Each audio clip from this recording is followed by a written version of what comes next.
আটা দিয়ে তৈরি নিমকির রেসিপি। একটি পাত্রের মধ্যে কিছুটা পরিমাণ আটা, তার মধ্যে সামান্য লবণ, সামান্য চিনি এবং একটু তেল দিয়ে একটা ময়াম দিয়ে নেব। ময়াম দেওয়া হয়ে গেলে তার মধ্যে অল্প অল্প করে জল মিশিয়ে একটা শক্ত ডো তৈরি করে নেব।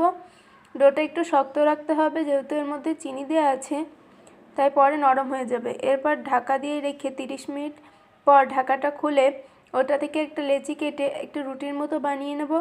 রুটিটা একটু মোটা রাখতে হবে। তারপরে দেখুন কিভাবে কেটে নিচ্ছি, এভাবে কেটে নিতে হবে।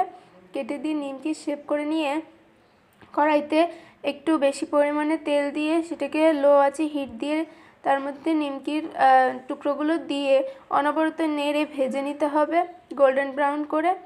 এরকম রং চলে আসলে তারপরে কড়াই থেকে নামিয়ে নিতে হবে। আমি 2 ব্যাচে ভেজে নিচ্ছি। দেখুন প্রত্যেকটা নিমকি কত সুন্দর ভাজা হয়েছে, দেখতে কতটা সুন্দর হয়েছে।